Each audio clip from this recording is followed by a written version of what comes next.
Vamos a conversar con Sergio Palazzo, que es el titular de la bancaria, el sindicato que emplea que nuclea a los empleados bancarios. Hoy trabajan 2 horas, de 10 a 12, piden reapertura de paritarias.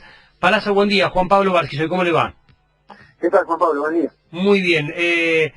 ¿Cuál es el reclamo y si forma parte de un plan de lucha?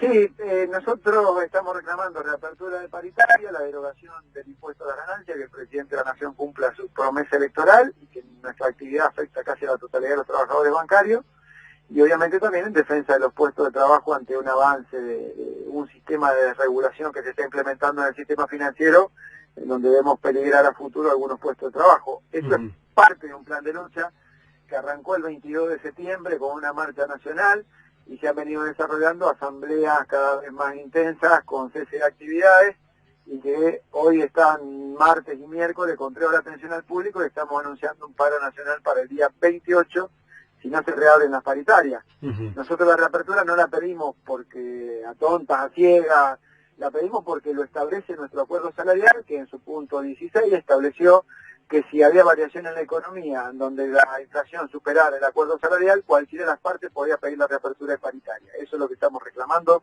que es el cumplimiento de esa cláusula del acuerdo. Palazzo, ¿qué número habían cerrado y por qué piden la reapertura de paritarias? Se había cerrado un 33% desde enero a diciembre en un solo pago, que si bien era un buen acuerdo en su momento, obviamente la inflación lo ha superado, y si uno toma la inflación del gobierno de la Ciudad de Buenos Aires, que es el índice estadístico al que nos remitió durante 6 meses el gobierno nacional a mirar los índices mientras ponía en funcionamiento el INDEC, ese índice desde diciembre del año pasado a hoy ya nos está dando el 36%, con lo cual obviamente ha sido superado el acuerdo salarial y todavía quedan 3 meses. Hoy los bancos atienden de 10 a 12 y mañana también. Exactamente, en Capital y Buenos Aires, y en el resto del país empieza más temprano la medida porque los horarios de apertura también son más tempranos. Palazzo, como titular de la bancaria, ¿cómo ve el proceso que involucra a los bancos y a los empleados con el tema del blanqueo? Mire, escuché por ahí que el ministro de Hacienda responsabilizaba a los bancos de poner trabas en el tema de blanqueo. Es aclarar que no es así. Creo que el blanqueo depende de otra serie de factores que tienen que ver con la confianza que se tenga, con las ganas que tengan, también lo que se llevan una plata fuera de traerla, con la seguridad jurídica que van a reclamarle al gobierno. Los bancarios y los bancos lo que hacen es cumplir normas del Banco Central en materia de regulaciones que le imponen reclamar determinados requisitos a quien va a hacer una operación bancaria, aunque sea de blanqueo.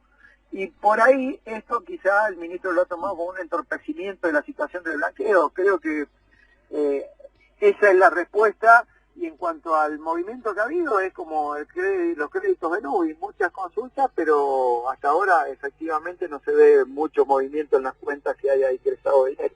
Palazzo, buen día. José del Río te saluda. ¿Qué tal? ¿Cómo estás? ¿Con qué desregulación, digamos, cuando habla de desregulación, a qué se refiere concretamente?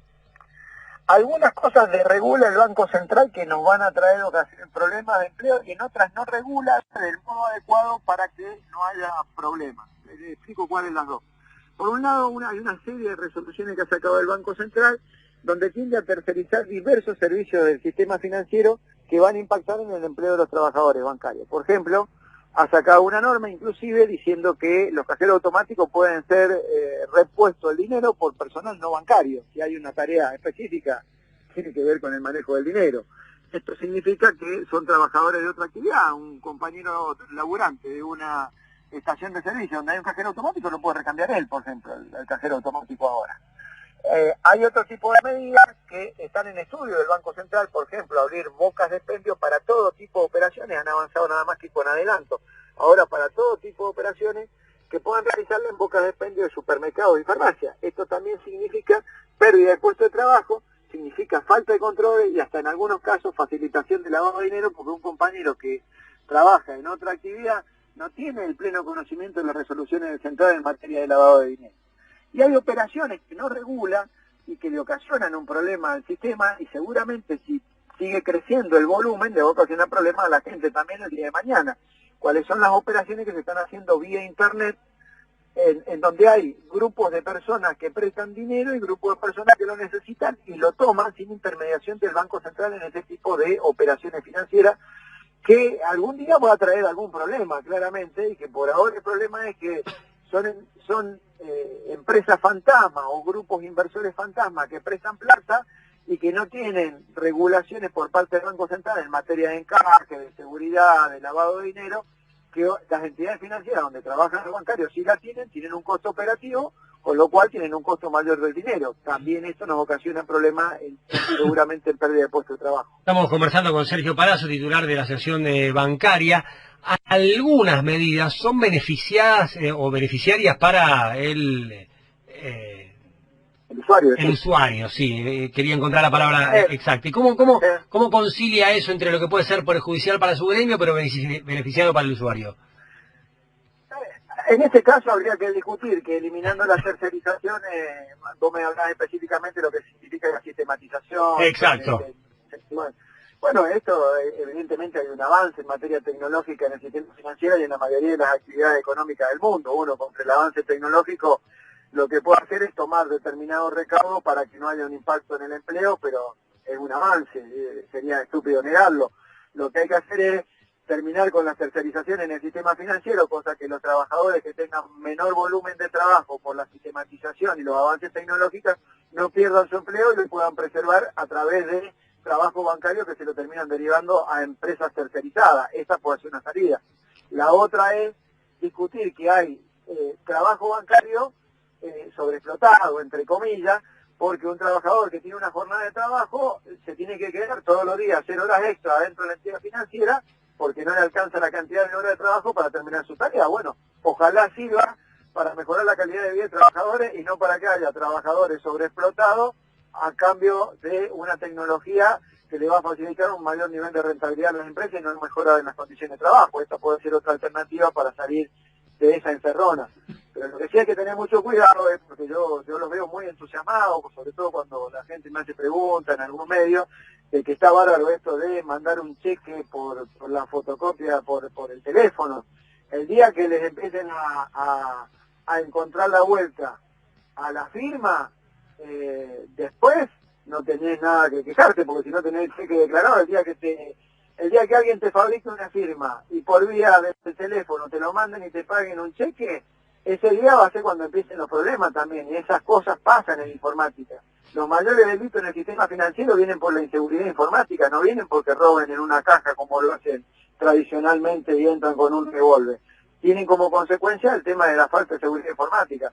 Ojalá le encuentren una vuelta para que no haya falsificaciones de firma o copiados de firma, que un cajero que vea en su archivo que tiene esa firma digitalizada y está pagando un cheque, después no tenga consecuencias ni el cliente o usuario ni el trabajador que pagó el cheque.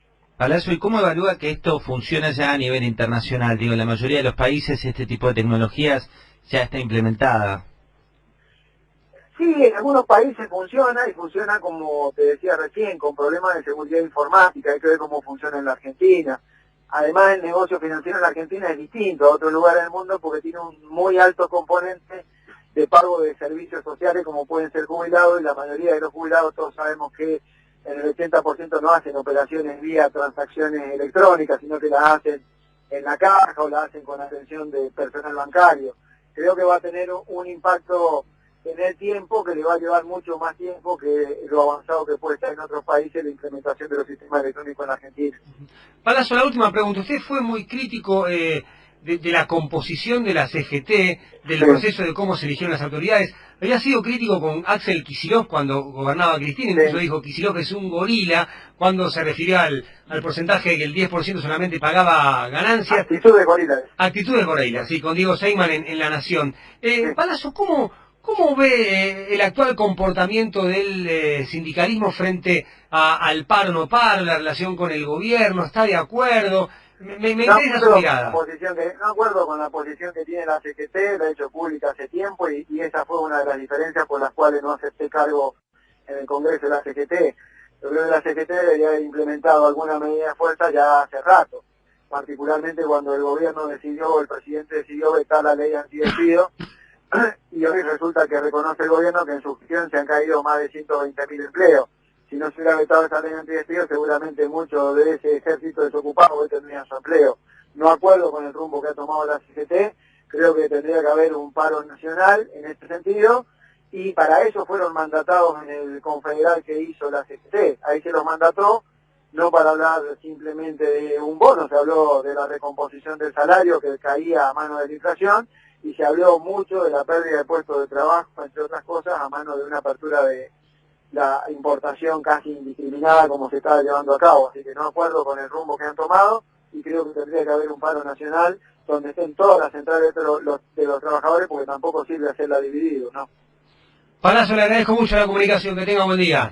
Gracias a ustedes, Javier. Gracias. Sergio Palazzo, titular de la Asociación Bancaria. Hoy y mañana, atención de 10 a 12, es un sindicalista muy crítico respecto del camino que ha elegido la CGT a la hora de vincularse con el gobierno, pide paro nacional ya. Algunos datos.